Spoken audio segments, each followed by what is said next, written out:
Hello, ladies. Welcome to our July conversation of women in blended families. I'm Gayla Grace. I serve on the Family Life Blended team, where our ministry is all about serving blended families. Today, the focus of our conversation is on co parenting with a parent in another home. And we're going to talk specifically about when there's a difficult ex spouse that we're dealing with. My guest, Kim Anderson, understands this subject well from a personal and a professional perspective and has a lot of great wisdom to help us. Now, before we get started, I'd love to know who is with me live. If you would put your name and where you're from in the comments, it's always fun to see who is joining us live. And then I have a question for you. I like to ask something in the beginning. And my question today is, have you enjoyed a summer vacation yet with your family? And if so, where did you go?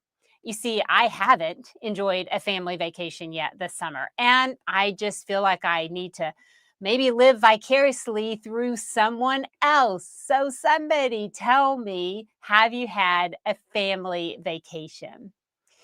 And as we wait for ladies to come on, be sure and tag a friend who you know would benefit from our conversation.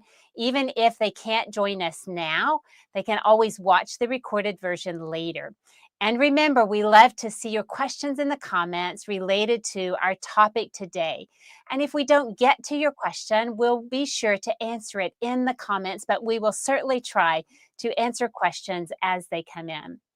All right, I see people here from Iowa, Florida, Texas, staycation, splash pads, and trampoline park. Okay, those are fun things to do with kids.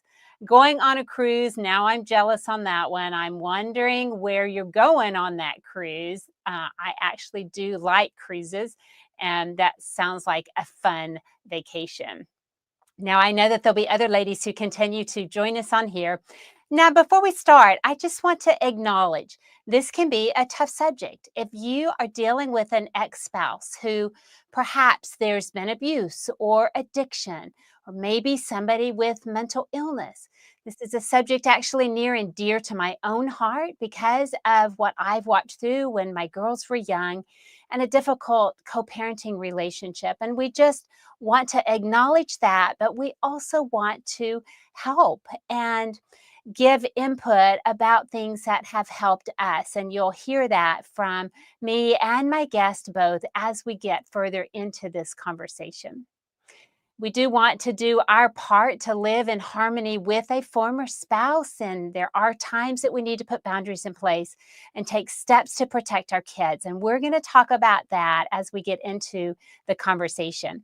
Now, let me introduce our guest. Kim Anderson and her husband Mike are the founders of Blended Family Breakthrough, a coaching ministry dedicated to supporting couples as they navigate the unique challenges of blended family life. They've walked through seasons of pain and uncertainty and chaos, but also healing and growth.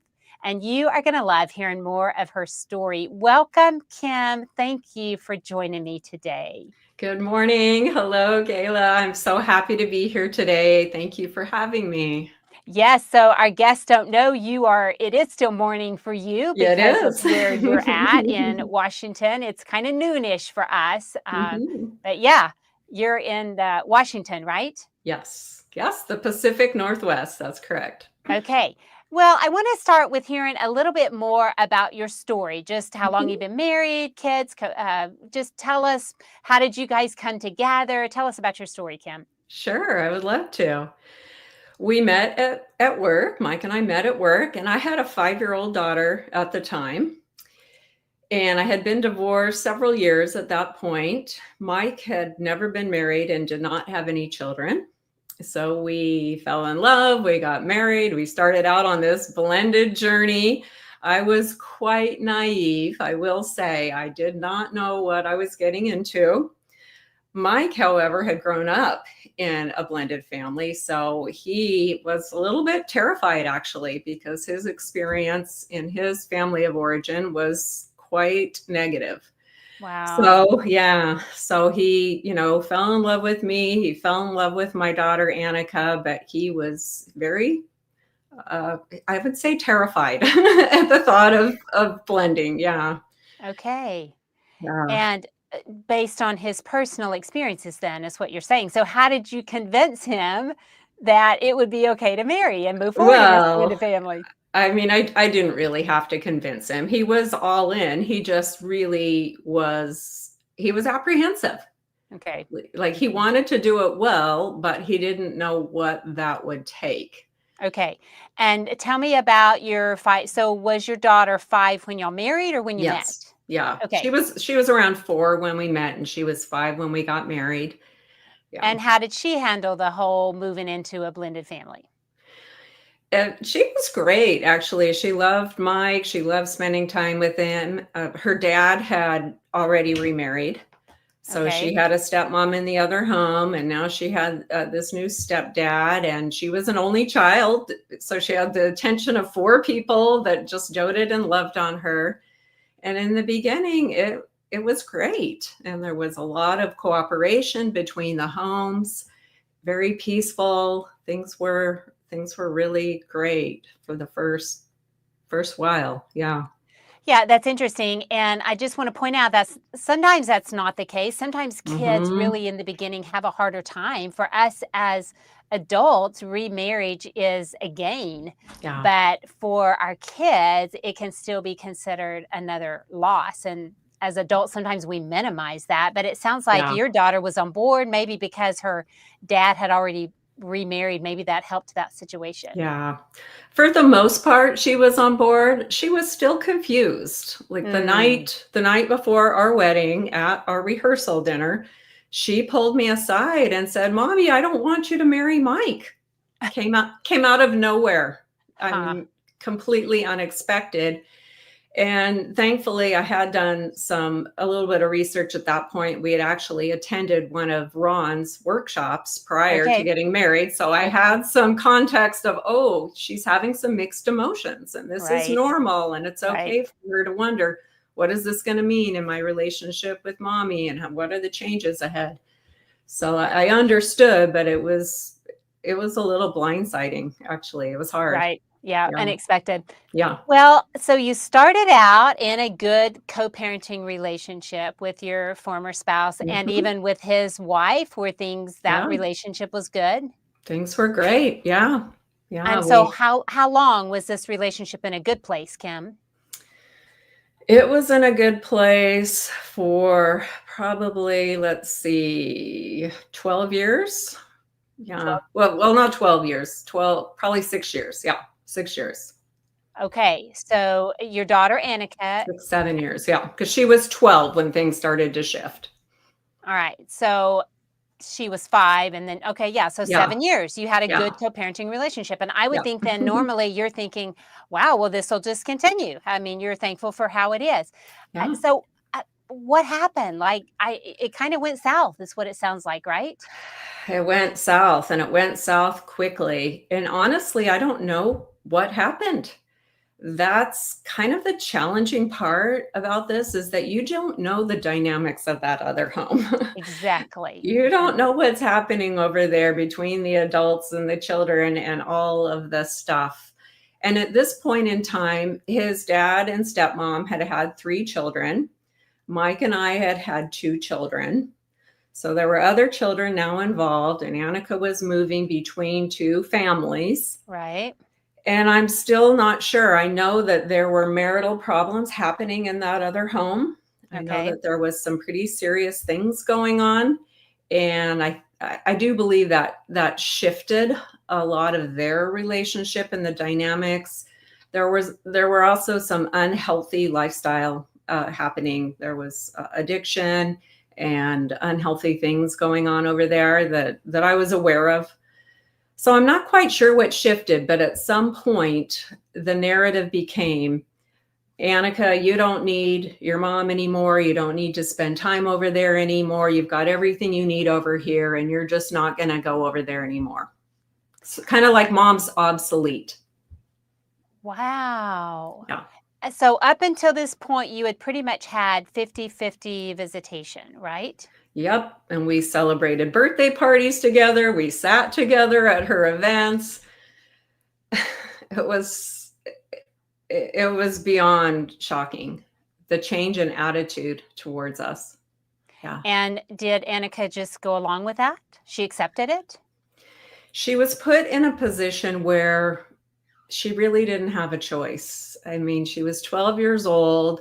She desperately wanted to be accepted and loved by her dad. That was something she had to work hard to earn because of some of his mental instabilities. And in order to be accepted and loved by him, she had to reject us. She had to turn away from me and kind of believe his narrative. Even though I know deep down she didn't believe it, she had to at least pretend she believed it and go along with it, because the consequences were far too high to not. Yeah. And that must have been devastating for you. It was complete devastation. I lost my daughter, in essence. Did you try to fight it? Was there anything you felt like you could do to change that? Well, I had a parenting plan on place through the divorce. Unfortunately, our parenting plan was non-descriptive. It was not. Hey, let's talk about a parenting plan. Sometimes we throw those words around. So Mhm. explain that, what a parenting plan is, because I know that you believe in that, and Yeah. not always do people have a parenting plan in place. Yeah. Talk about that. Yeah. So a parenting plan is basically what the visitation is going to look like between the homes. And often it specifies things like who's going to make decisions, medical decisions, all kinds of the details of raising a child, who's going to do what. And often it's a 50-50, not always, but often. And in our case, it was 50-50. The child will spend half the time at mom's, half the time at dad's. However, the language was as agreed upon between parties. Oh, okay. So at the time of the divorce, when we were getting along pretty well, that's what we agreed upon. This is what it's going to look like. But then when this shift came, it was, I had no standing. I had nothing legal to retain my parental rights, because we weren't agreeing, and he just decided that she wasn't going to spend as much time with us anymore. So it was greatly reduced. Okay, so what would your recommendation be in a parenting plan to possibly prevent Yeah. some of what transpired? Specific language. On this day of the week, the child will move to this home and then return on this day of the week. The following, whatever the agreement is, it needs to be in writing and very specific, as specific as you can get, so that there's no wiggle room. There's no room for to be unclear and to have to argue and figure that out. You want it to be right. Everyone knows, very clear. Mm-hmm. Okay, what if somebody has walked through divorce already and they don't have a good parenting plan in place? Can they go back now and put something in place? How does that happen? Absolutely. Yeah. And you you can do it without taking, great, legal, some people, that just scares them, because they're like, oh no, we have to lawyer up and it's going to be this big thing in court and expensive. It doesn't have to be that way.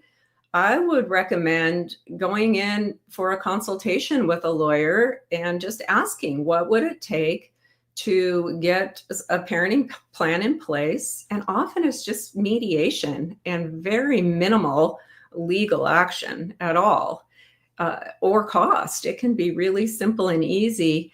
And if you present it, a lot of times it brings fear of, oh no, they're going to be upset and it's going to rock the boat and I can't do that. And believe me, it was recommended to me at one point in time to redo the parenting plan, and I didn't, because of that fear. And that's a huge regret on my part. We should have. But if you can present it in a positive light, this is to protect your rights as well, and this is to protect our child. Right. Because we all know what's best for the child is to have stability and to have a plan in place that they can count on. And so if you can present it from the light of, this is to protect everyone and it gives our child stability and structure, then they might be more open. And Yeah, that is great. That is a good thing to remember and to realize that you can always go back and put things in place if you see the co-parenting relationship is beginning to shift and you feel Yeah. like, gosh, this might need to be revisited. Or even Okay, if you so don't. Yeah. yeah, that's a good point. If you realize you don't have something in place and you should have, Yeah. then it might be that you need to go back. So Yeah. we've had a question come in where somebody Mhm. has said, how do I stay close to my child despite alienation? I mean, that's basically what you're describing, Kim, is that you walked through. Were you able to maintain a relationship with her? Maybe talk about how long was that period of time and what happened? Ugh. The period of time was long. It was 3 years. It was grueling. We were in the family court system for 3 years, and during that time, she had been turned against me. So that Wow. yeah. I was able to stay connected with her. It wasn't easy because when she did come to our home, she was coached on how to treat us and what to say. And it was really hurtful. She would show up. It wasn't even my child. She would show up saying awful things and begging us to just give in to dad and do what he wants. And I don't need to be here and I want to be over there. And it was really painful. One thing I did was I leaned into the Lord big time because I Absolutely. was lost. I mean, Mhm. I was so struggling and just lost. And he gave me strength. He walked me through it and he let me know that she's still there. She's just under a tremendous amount of stress and pressure and confusion. Right. Mhm. And to kind of see the bigger picture of you've had a bonded close relationship with this child for years that hasn't just disappeared Right. because you've hit this tough season. That's still there. That connection is still there. And God really helped me to see that and to stay rooted in that. One of the worst things you can do is challenge the narrative of the other home to the child. Okay. And it's so Mhm. tempting to say, well, that's not true. And that's a lie. And your dad shouldn't, because that puts the child in even more of a confusing place. And sometimes they can even realign more with that other parent because now they're forced to choose who's right and who's Exactly. wrong. Right. We Yeah. don't want that. Right. Yeah. Okay. And Yeah. during this period of time, during this 3 years, were there times that you felt like you saw a little bit of your child, the Mhm. child that you knew? How did that come about? Like, did you have extended periods with her on vacation or anything? We did. We had to fight very hard to get extended times on vacation. I mean, that took a trip to court and all kinds of legal wranglings Wow. to get that Mhm. time. And then she would show up with an attitude and be very resistant. But we did notice that when she was away from her dad for a day or two, or even, longer, that it would come down. That guard would come down and she would start opening up, and we would see glimpses of her, and she would lean in. And, Oh, and so that was, a blessing and a gift. And God just kept revealing to me that she's still there. She's just really kind of crushed under the weight of all of this. right. Um, yeah. And it's almost like God was giving you some hope that Hmm. this is where this situation is today, but it doesn't mean that it's going to be like this forever. And I Yeah. think that is relative to a lot of blended family relationships. We can get so discouraged in how our relationships are right now and not see that God is still in control. God is Yes. still working Yeah. despite what we might be seeing happening, the logistics of it. And it sounds like that's exactly what you're saying. Yes. Absolutely. Absolutely. Don't get stuck in today's pain without realizing that there is a way through it. You just have to Mhm. walk through it day by day, sometimes hour by hour, minute by minute, and But hold never, on. Yeah, hold on to yeah, hope. yes, Mhm. never give up, and I would say never quit praying that the situation will change. And I think really even in your situation, I'm sure you must have prayed that your daughter would see truth, Yes. that your daughter would recognize truth. Because Mhm. as our kids get older and they mature emotionally and their brain matures, they do begin to see things even that we don't have to tell them. I saw that with my own girls. Mhm. And I would think that was part of what you might have saw during, maybe towards the end of when the situation began to get better. Yes, absolutely. She did start to see truth, but I had to be patient. Mm, And I could plant little nuggets of truth at the right time and in the right moment without even talking about her dad or talking about what she's been told about me. But right. I had to wait for those moments, and I had to allow God to open a door for me Yes. to speak those truths to her. And that was hard to wait patiently because I just wanted to bulldoze in and say, wait a minute, you need to understand that's not the way it is.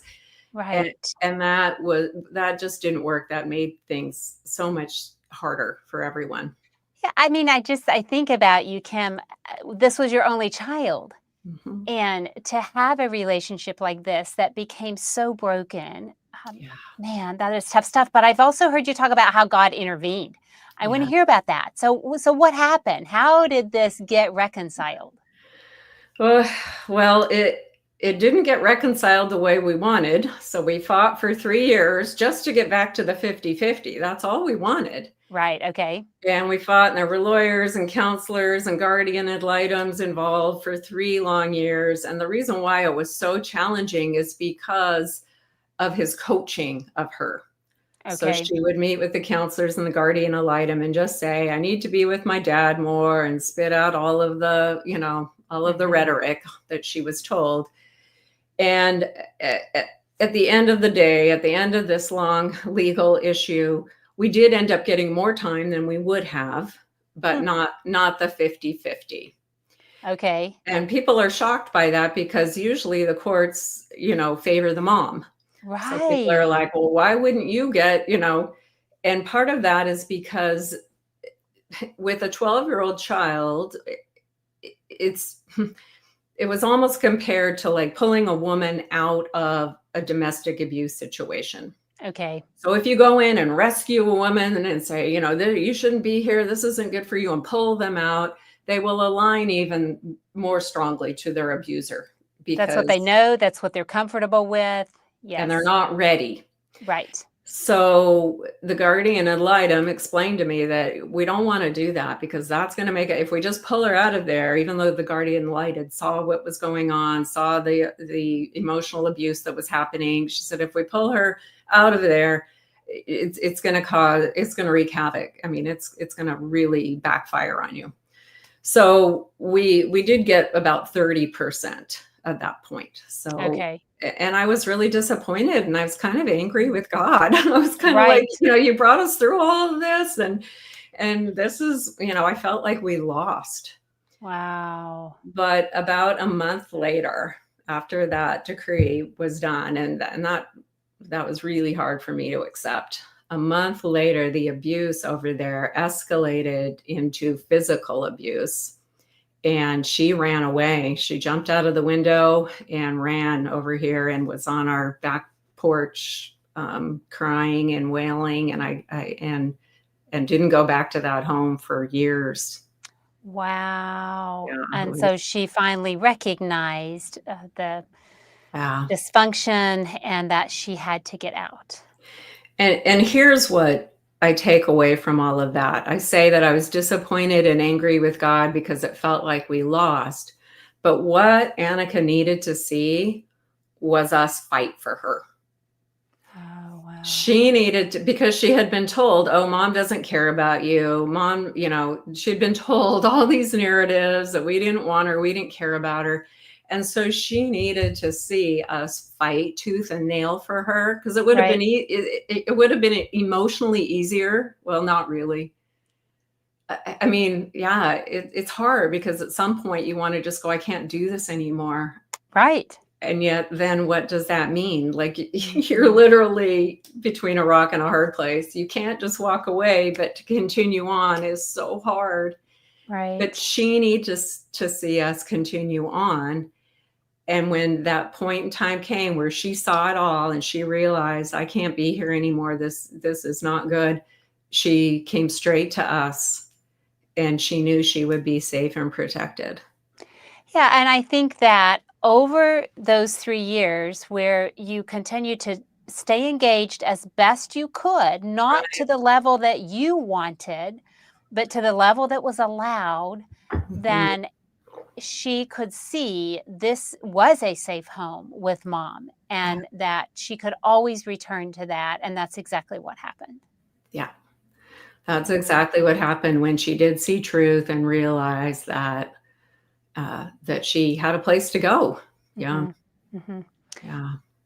In regards to the co-parenting situation, I want to talk about the some of the research that's been done. Dr. Constance Aaron has identified 5 different kinds of co-parenting relationships, and I know you've said you've been in all 5 of these categories Yeah. before. So let's talk about them and the pros and cons of where we want to land. We'll talk about, but then also when we get tangled up in some of these others. So I'm gonna name them off, and then we're gonna go one by one. But the categories are perfect pals, Right. cooperative colleagues, angry associates, fiery foes, and dissolved duos. So as by the names, you can kind of see how they deteriorate as we go down into those. But let's start with perfect pals. Talk to me about perfect pals. It sounds like this is where y'all were at the very beginning of the Yeah. co-parenting relationship, Yeah. right? Right.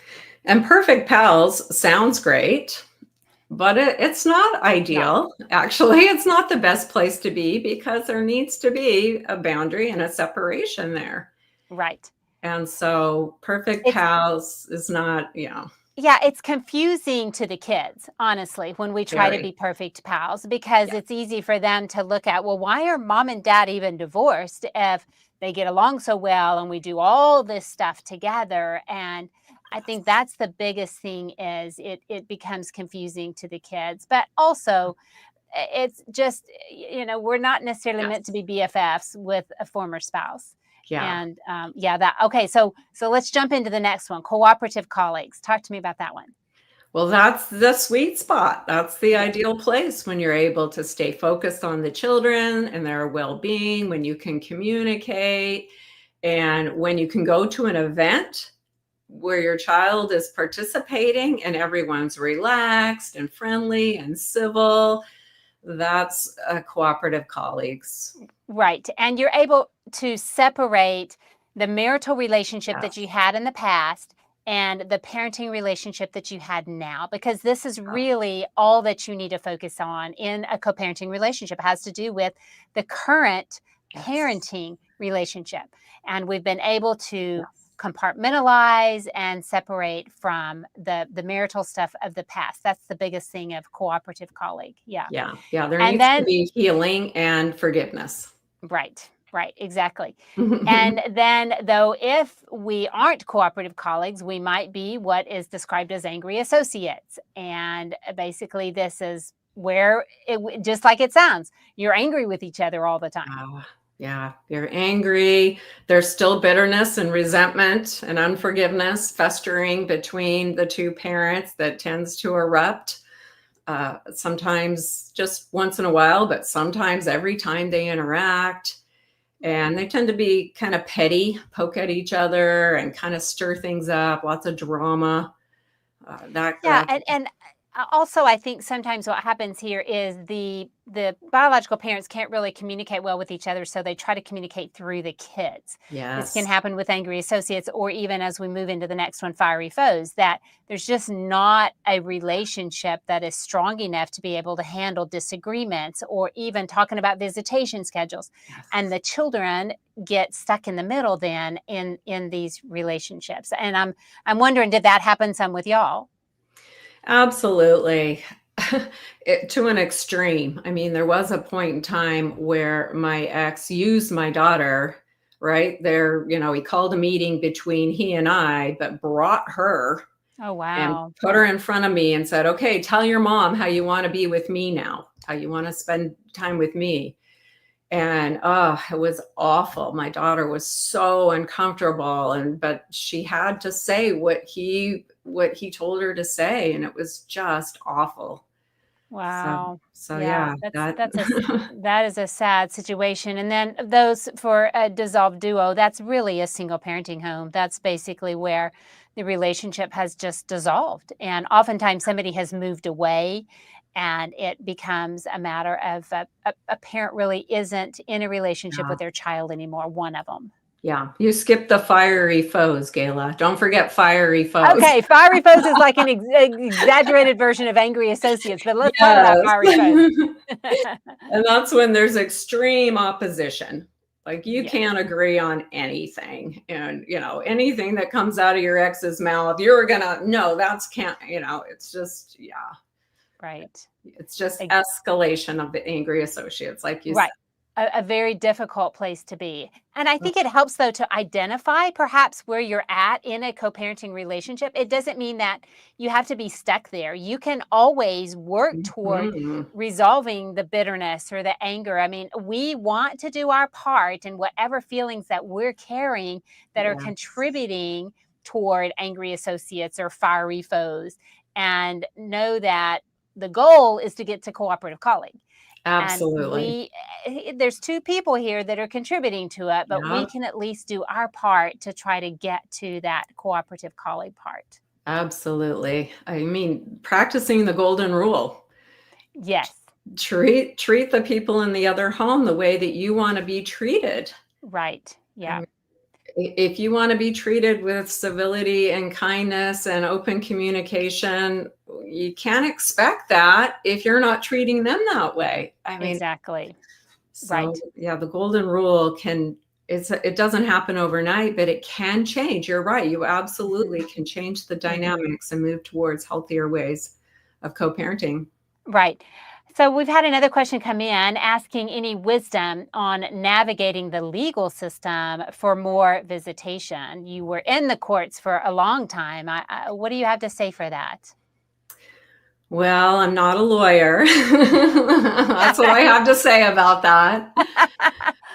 But I would say get help through either a coaching setting or a counselor or with a counselor because they can help you work through your own emotions and come up with your next best step and keep you grounded on what's the next step instead of getting overwhelmed with, oh, it's going to mean this and that. And then my kid, it's so easy to get overwhelmed with the legal part. But if you can work with someone that's going to help you organize and figure out, we're here, we want to get to here, right? We've got this big gap.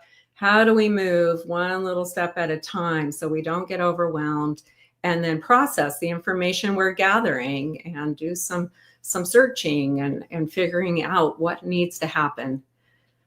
That I know that does not answer the question fully. Well, but I think it does because I think what you're saying is never lose hope for one thing. Don't Yes. allow yourself to get overwhelmed to where you Yes. do lose hope. Mm-hmm.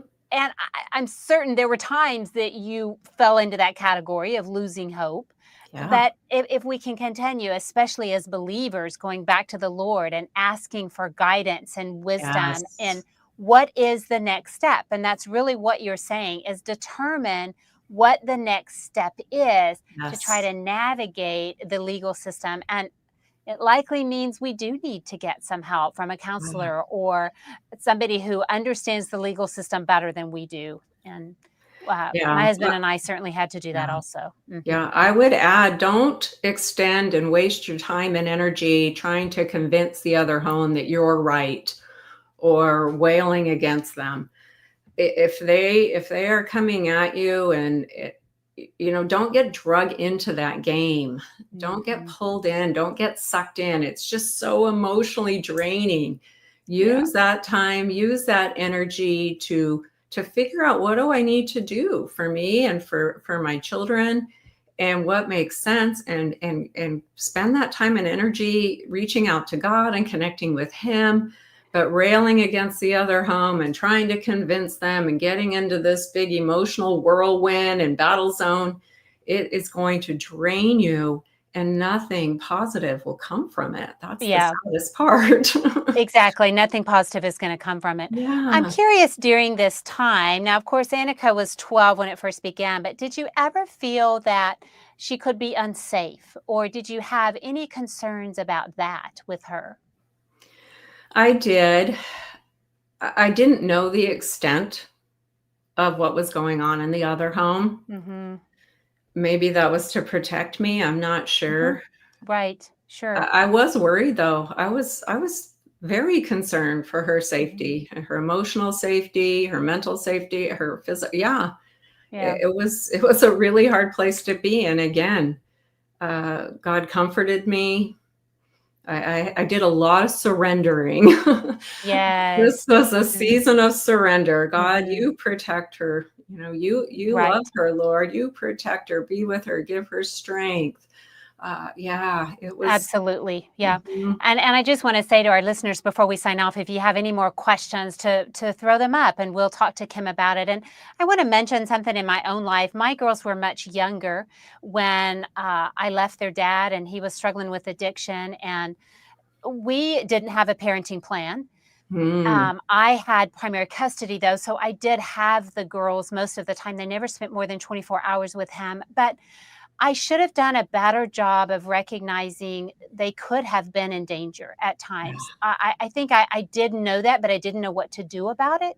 yeah. And I probably should have looked into supervised visitation and been a Mhm. little more proactive. Now, thankfully, God protected my girls, and they're certainly they were exposed to things I would have preferred they hadn't been exposed Yeah. to, and I think there are some scars as a result of that. But I think I just want to say to our viewers that especially with young kids, as moms and stepmoms, we are in a position to protect our kids. Mhm. And if we see something that is alarming to us, that is concerning to us, I just want to encourage you to take steps towards figuring out maybe what you need to do to address that. There are harsh consequences that we hear about in the news a lot Mhm. of Yeah. times that could have possibly been prevented. We never know, Mhm. but I think it needs to be considered that there are times we need to pursue other avenues than maybe what our friends are doing or somebody else. We need to just always be asking God for wisdom in Yes, our situation. absolutely. Mhm. Yeah, I would agree with that, Kayla. There's just co-parenting with, especially when the ex-spouse is not healthy, Yeah. when there's dysfunction, if there's mental illness, there are harsh consequences sometimes, and certainly we want to do our part to protect our kids. One last question for you, Kim. Are you familiar with co-parenting apps? Sometimes I think those can be helpful in Mhm. co-parenting situations. Whether you've used one or your clients have, do you have a Mhm. co-parenting app that you find helpful? I did not personally use one, but we do have clients that use them all the time, and they can be helpful, especially if the communication has gone downhill and there's Right, lots of emotional bombs being thrown and accusations and just when you find that you're no longer focusing on the kids, but you're just kind of trying to take each other down, right. that's the time to really think about an app because that can reduce that kind of toxicity in your language and your communication and also keep you more organized. Hmm. You can share information and it can also reduce some of the back and forth. So you can put the schedule for the baseball games or the schedule for the recitals on the app. And then Yes. you don't have to communicate back and forth. Oh, the game's, and everyone knows up front what's coming and they can get it on their schedule. It's a helpful tool. Yeah. Yeah. So one that I know I'm familiar with, and I think you are, the family core, is Hmm. one that we know is used often and can be very helpful with some of those exact things that you're talking about. Yes. And then our family wizard, I believe, Yeah. is another one that I've heard about Yeah. that people also use. And I think it's interesting to know there can be some accountability with Mm, conversations that go on in there, that even within the yes. legal system, that sometimes they're asking that these apps be used because then they have Mhm. access to conversations. Is that how you understand it? Absolutely. There can be some better accountability. And it's all organized right there. So you don't have to cut and paste all the, and I do recommend that if you are in a situation where there's toxic communication Mhm. and it's going downhill, that you document that. Right. You Yes. keep Yeah. Absolutely. Anything else, Kim, that you want to add as we wrap up our conversation? I would say just stay hopeful. Hmm. My daughter did, come out of this, and she does have a relationship with her dad. It's not what I would like it to be. I mean, best case scenarios, our kids have great relationships with both their parents and anyone else involved. It's probably not going to be what she would hope for, but it is there and Right. it is healthier than it's ever been. She knows how to set boundaries with him. She knows what's safe and unsafe in that home. And she has a great relationship with us now, and it's been amazing. She turns 30 in a few months. Wow. Unbelievable. Yep. Yep. That's awesome though. And I think it's just encouraging for viewers to see that even if they're in a very difficult situation right Yeah. now, it doesn't mean that there isn't hope for the other side of that. And I think that's exactly what you're sharing. Yeah. I Yeah. mean, she's definitely had her struggles. Hmm. But, good things can come from struggle. Oh, Kids learn, absolutely. yeah, they grow, they become resilient, they gain wisdom and insight that they wouldn't have otherwise. Right. So, God's got them. Yeah. And that's it. God's got them. Yep. Gosh, thank you for joining us, Kim. If our viewers want to connect with you further, where might they reach you or find you? They can find us on our website, which is blendedfamilybreakthrough.com. Yeah. Awesome. Feel free to Okay. reach out. Yeah, we'd love to hear from you. That sounds awesome. Well, thank you again. It's been a pleasure Mhm. chatting with you. I appreciate Thank you. you so much for having me. It's an honor to be here. And thank you for all you do, Gayla. Love it. Oh, thank you. Thanks for joining us. Uh-huh.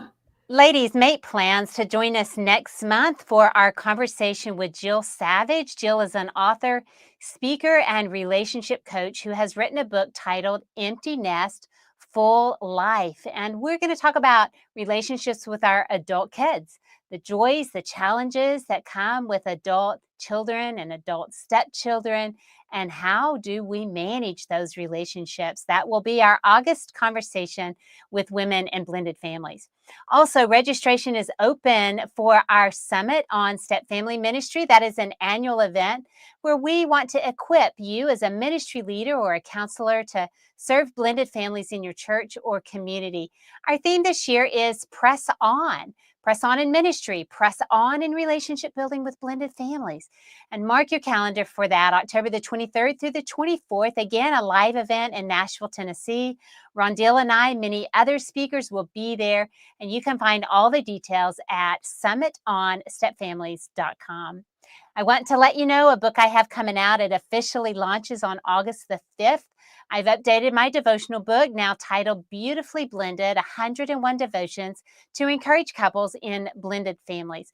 These are short devotions meant to offer nuggets of hope and wisdom that point you to biblical solutions for unique blended family dynamics. You can pre order that book now on Amazon.